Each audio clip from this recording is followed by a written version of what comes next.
अस्सलामु अलैकुम नाजरीन दोस्तों, क्या आप जानते हैं कि इराक में पैदा होने वाले सलाहुद्दीन अय्यूबी ने ही बैतुल मुक़द्दस को फतह किया था।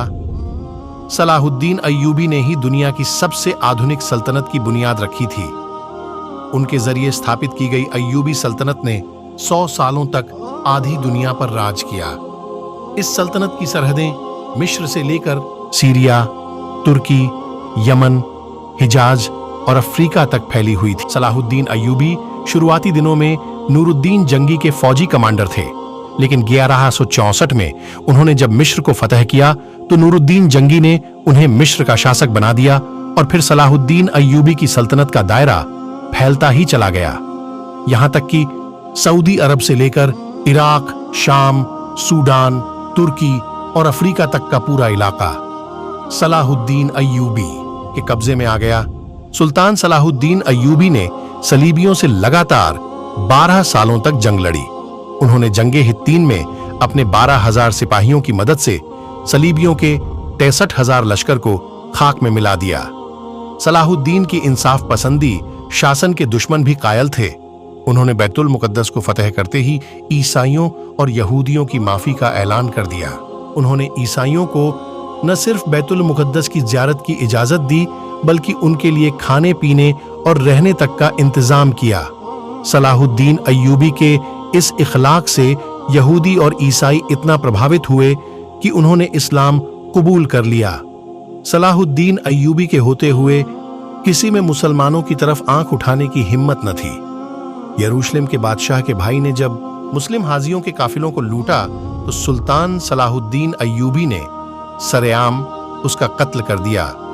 सलाहुद्दीन अय्यूबी के जरिए आजाद करवाए गए बैतुल मुक़द्दस पर मुसलमानों ने 750 साल तक हुकूमत की, लेकिन 1948 में अमेरिका, ब्रिटेन और फ्रांस ने मिलकर फिलिस्तीन में एक यहूदी देश इजराइल की स्थापना कर दी और बैतुल मुक़द्दस के आधे हिस्से पर यहूदियों ने कब्जा कर लिया।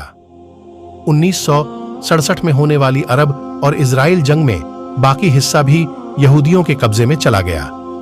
बैतुल मुक़द्दस मुसलमानों का किबला अव्वल था। मुसलमान पहले इसी की तरफ मुंह करके नमाज पढ़ते थे। हजरत मोहम्मद सल्लल्लाहु अलैहि वसल्लम ने यहीं से मेराज का सफर तय किया था और मस्जिद अक्सा में ही तमाम नबियों की इमामत की थी। सलाहुद्दीन अय्यूबी ने अपनी पूरी जिंदगी मैदाने जंग में गुजार दी। उन्होंने 100 से अधिक जंगें लड़ी और ज्यादातर जंगों में फतह हासिल की। बहुत कम लोग जानते हैं कि सलाहुद्दीन अय्यूबी हाफिज़े कुरान भी थे। उन्होंने मात्र 15 साल की उम्र में ही कुरान हिफ्ज कर लिया था। सलाहुद्दीन अय्यूबी तकरीत में पैदा हुए थे। ये वही शहर था जहां बाद में सद्दाम हुसैन जैसा शेर पैदा हुआ। सलाहुद्दीन अय्यूबी को इस्लामी इतिहास का हीरो कहा जाता है। सलाहुद्दीन अय्यूबी ने मस्जिद अक्सा को फतह करने के लिए 16 जंगें लड़ी। वो हर जंग में एक मेहराब अपने साथ रखते थे ताकि जब बैतुल मुक़द्दस फतह हो तो उस मेहराब को अपने हाथों से मस्जिद अक्सा में लगा सकें। 1187 ईस्वी में जब उन्होंने बैतुल मुक़द्दस को फतह किया तो ये मेहराब उनके हाथों ही मस्जिद अक्सा में स्थापित हुआ। आधी दुनिया पर हुकूमत करने वाले सुल्तान सलाहुद्दीन अय्यूबी के पास इतना भी पैसा नहीं था कि वो ज़कात अदा कर सकें। वो अपनी सारी दौलत गरीबों और मिस्कीनों पर खर्च कर देते थे। यही वजह है कि सलाहुद्दीन अय्यूबी कभी हज नहीं कर सके, क्योंकि इस्लाम में अपने खुद के पैसे से ही हज किया जा सकता है। सलाहुद्दीन अय्यूबी ने दुनिया की सबसे खतरनाक जंगें लड़ी। उन्होंने दुनिया की सबसे बड़ी सलीबी फौज को शिकस्त दी।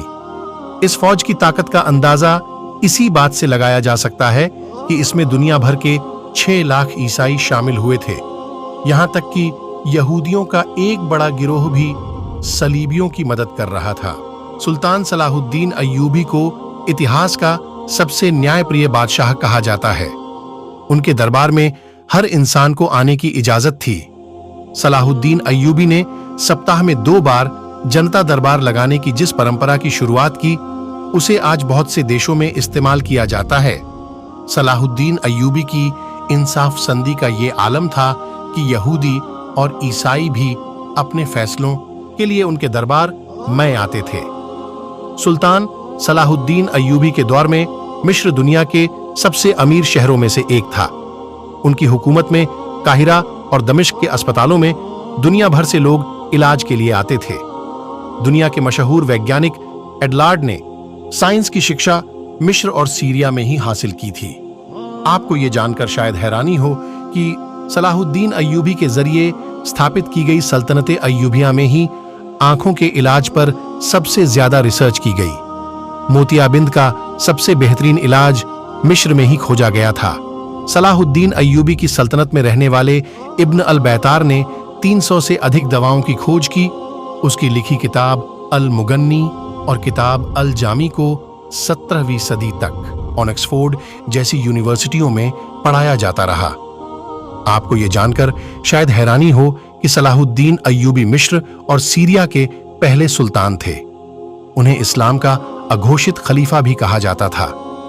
बहुत कम लोग जानते हैं कि सलाहुद्दीन अय्यूबी ने ही बैतुल मुकद्दस को फतेह किया था। उन्होंने ही 1187 ईस्वी में सलीबियों को शिकस्त देकर मस्जिद अक्सा को आजाद करवाया था। मेरे प्यारे दोस्तों, अगर जानकारी अच्छी लगी हो तो वीडियो को लाइक करें और चैनल को सब्सक्राइब करें। शुक्रिया।